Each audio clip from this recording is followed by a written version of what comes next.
السلام علیکم خواتین و حضرات، کیسے ہیں آپ لوگ؟ ہمارے بچپن میں ایک سٹوری میرے ساتھ ہوئی تھی۔ ہم لوگ کے محلے میں ایک گھر ایسا تھا جو کہ کافی عرصے سے ویران تھا اور کافی عرصے سے وہاں کوئی رہتا نہیں تھا، اور وہ گھر ایسا تھا کہ کئی لوگوں نے وہاں رہنے کی کوشش کی لیکن سارے کے سارے ناکام ہو گئے۔ مطلب ان کے ساتھ کچھ ایسا ہوتا تھا، ایسا واقعہ ہو جاتا تھا کہ وہ ان کو چھوڑنا پڑتا تھا۔ کوئی رکنے آتا تھا تو اس کو لیمو لٹکے ہوئے نظر آتے تھے، کسی کو اپنی شبیہ دکھتی تھی، کسی کو کوئی سایہ دکھتا تھا، اچانک سے دروازے کی آواز، اس طرح کے جو سین سارے ہوتے ہیں ہارر سٹوریز میں، تو وہ سارے اس گھر میں ہوتے تھے۔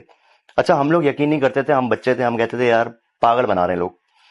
تو ہم لوگ اسی گلی میں کرکٹ کھیلا کرتے تھے اور ہم لوگ کو بالکل اندازہ نہیں تھا کہ یہ گھر کیوں خالی ہے، کس لیے۔ ہم بچے تھے، ہمیں اندازہ ہی نہیں تھا، بس بڑے ہمارے کہتے تھے کہ یار اس گھر سے تھوڑا دور رہو۔ تو اکثر و بیشتر ہمارے ساتھ یہ ہوتا تھا کہ ہم لوگ کرکٹ کھیلتے ہوئے ہماری بال اندر چلی جاتی تھی۔ تو ہم لوگ، کیونکہ آپ لوگوں کو پتہ ہے کہ بچے ہیں، وہ خالی گھر ہے، کودتے ہیں بھائی، تو ہمارے کئی لڑکے جو ہیں اس میں کود کے جایا کرتے تھے اور بال بھی اٹھا کے لے کے آیا کرتے تھے اس خالی گھر میں۔ تو اکثر و بیشتر ہمارے ساتھ یہ ہوتا تھا کہ اس گھر میں جو بال جاتی تھی وہ ملتی نہیں تھی، مطلب غائب ہو جاتی تھی۔ اب ہم لوگ سوچ رہے ہوتے تھے، ہم لوگ مطلب اپنے آپ کو تسلی دیتے تھے کہ یار بال ہو سکتا ہے کہیں اور چلی گئی ہو، ٹپا کھا کے کہیں اور چلی گئی ہو، لیکن اکثر ہمارے ساتھ یہ ہوتا تھا اس گھر میں جب بھی بال گئی ہمیں کبھی ملتی نہیں تھی۔ تو ہمارے علاقے میں بڑا ایک سمجھے وحشت سی قائم ہو گئی اور دہشت قائم ہو گئی کہ یہ گھر میں کچھ سین ہے، اور ہمارے محلے کے جو بڑے ہیں وہ بھی اس پہ بات کرتے تھے، اور کئی جو مجبور لوگ ہیں وہ سستا دیکھ کر آتے تھے کیونکہ سستا گھر مل جاتا تھا۔ ہمارے علاقے میں جو گھر کی قیمت چل رہی ہے وہ 1 کروڑ تک چل رہی ہے، اور وہ گھر جو ہے وہ 60-70 لاکھ کا لوگ دے دیتے تھے۔ تو سستا دیکھ کے لوگ رکنے آتے تھے کہ ہم بھائی جن بھگا دیں گے، تعویذ کرواتے تھے، لیکن کوئی اثر کچھ نہیں ہوتا تھا، اور وہ لوگ جو ہے 1-2 دن میں، اور کوئی رکنے آتا بھی تھا تو ہم لوگ کو پتا ہوتا تھا کہ 1-2 دن میں چلا جائے گا۔ تو وہ گھر کی دہشت محلے میں ایسی قائم ہو گئی تھی۔ تو ہمارے علاقے میں ایک مولوی صاحب ہیں، محلے کے بڑے، ان کے پاس گئے اور انہوں نے کہا کہ بھائی امام صاحب، آپ ہی آخری سہارا ہیں اور آپ ہی یہ مسئلہ حل کر سکتے ہیں۔ تو اب ساری بلی آ گئی امام صاحب پہ۔ اب امام صاحب پہ اتنا پریشر کہ بھائی امام صاحب کو کرنا ہے۔ امام صاحب نے یہ کام کرنے کی حامی بھر لی۔ انہوں نے کہا انشاءاللہ آج رات کو جتنے بھی جنات ہیں، جتنے اثرات ہیں، آسیب ہے اور چڑیل ہے، جو بھی ہے، وہ آپ کا بھائی کر دے گا، ختم کر دے گا۔ امام صاحب مطلب چوڑے ہو گئے۔ تو امام صاحب جو ہے وہ رکنے گئے۔ مغرب کے بعد لوگوں نے ان کو الوداع کہا کہ امام صاحب اندر چھوڑا ان کو، اور انہوں نے آخری الوداعی مسکراہٹ کے ساتھ، آپ لوگ ٹینشن نہیں لیں، انشاءاللہ حل ہو جائے گا مسئلہ۔ لیکن ہو سکتا ہے امام صاحب کے دل میں کچھ اور گزر رہی ہو، ہمیں نہیں پتا، دل کا حل اللہ جانتا ہے۔ تو خیر مغرب میں لوگوں نے جس طرح رخصت کیا جاتا ہے ایک دلہن کو، امام صاحب کو گھر کے اندر رخصت کر کے گھر بند کر دیا۔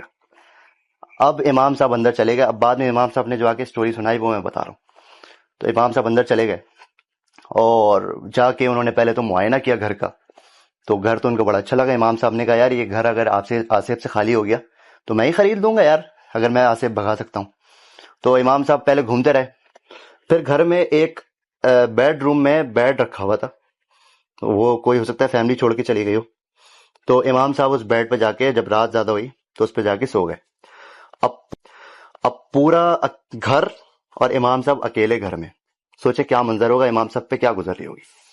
امام صاحب جا کے بستر پہ لیٹ گئے، اور امام صاحب کا ایمان ماشاءاللہ اتنا مضبوط تھا کہ ان کی آنکھ بھی لگ گئی اس گھر پہ۔ مطلب میرے جیسا کوئی بندہ ہوگا تو ہم تو بھائی آنکھ کھلی رکھیں گے، اور مطلب آسرا ہوگا کہ کوئی جن آنے والا ہے، لیکن امام صاحب کا ایمان اتنا مضبوط تھا اور ان کا دل اتنا فل پکا تھا کہ ان کی آنکھ لگ گئی۔ اب خالی گھر ہے، آصف زیادہ گھر ہے، اور امام صاحب بیچ میں سو رہے ہیں، مزے سے خراٹے لے رہے ہیں بھائی۔ جب آدھی رات ہوئی تو اچانک سے امام صاحب کو کچھ محسوس ہوا، اچانک ان کی آنکھ کھلی اور ان کو محسوس ہوا کہ کوئی ان کو اٹھا رہا ہے۔ امام صاحب نے جیسی آنکھ کھولی تو اچانک سے بستر کے بالکل سامنے ایک لمبا سا آدمی، سفید شلوار قمیض، سفید داڑھی، سفید مونچھیں، سفید بال، ہر چیز سفید اس کی، وہ کھڑا ہوا ہے، اور اس کا سر جو ہے چھت کے قریب تک ٹکرا رہا تھا، اور وہ امام صاحب کو ایسے کر کے ہلا ہلا کے اٹھا رہا تھا۔ امام صاحب اچانک سے چونک کے اٹھے اور امام صاحب نے آیت الکرسی پڑھنا اسٹارٹ کر دی۔ آیت الکرسی پڑھ رہے، آیت الکرسی پڑھ رہے، اور امام صاحب بتا رہے ہیں کہ آیت الکرسی جب پڑھنا انہوں نے اسٹارٹ کی تو جن کے چہرے کے تاثرات بدلنے لگ گئے، مطلب اس کو گھبراہٹ طاری ہونے لگ گئی کہ یہ کیا ہو رہا ہے، کیونکہ ظاہر سی بات ہے قرآن کی ایک تاثیر بھی تو ہے۔ تو امام صاحب جیسے جیسے آیت الکرسی پڑھتے گئے وہ چیخ رہے، چلا رہے کہ کیا ہو رہا ہے، یہ اس طرح کر کے چلا رہا ہے وہ، اور امام صاحب بتا رہے کہ وہ آہستہ آہستہ اس طرح ایسا لگ رہا ہے کہ اس کا جسم چھوٹا ہوتے ہوتے اچانک سے غائب ہو گیا۔ اب امام صاحب رات کو ہی باہر نکلے اور محلے میں انہوں نے بولا مبارک ہو بھائی، میں نے ختم کر دیا، سب علاقے کے لوگ جمع ہو گئے، پورے علاقے میں جو ہے شور مچ گیا۔ تو اب ہوا یہ کہ کافی عرصہ گزر گیا اور امام صاحب نے کہا کہ بھائی یہ گھر جن سے پاک ہے۔ کافی عرصے بعد وہاں کچھ لوگ آئے اور وہاں رہائش پذیر ہو گئے۔ ہم نے دیکھا، ہم لوگ دیکھ رہے ہیں 3 دن 4 دن 5 دن 1 ہفتہ گزر گیا، کوئی ان کے ساتھ کچھ حادثہ پیش نہیں آیا۔ تو ہم لوگ سارے محلے والے مطمئن ہو گئے کہ بھائی یہ گھر جو ہے آسیب سے پاک ہو چکا ہے، جنات سے پاک ہو چکا ہے۔ لیکن کچھ عرصے بعد اچانک سے اس گھر میں پھر سے وہ اثرات شروع ہو گئے، اور جو لوگ آئے تھے رہنے وہ پھر چلے گئے۔ مطلب یہ کہ جنات جو واپس گئے تھے آیت الکرسی کی وجہ سے، وہ دوبارہ واپس آ گئے۔ تو اس کے بعد جو ہے اس گھر میں رہنے کی کسی نے جرت نہیں کی، اور وہ گھر آج تک ہمارے محلے میں ویسے ہی خالی پڑا ہوا ہے، اور آج تک ہم جب گزرتے ہیں تو ہم خالی گھر کو دیکھتے ہوئے جاتے ہیں، لیکن کوئی ہمت نہیں کرتا کہ اس گھر کے اندر جائے۔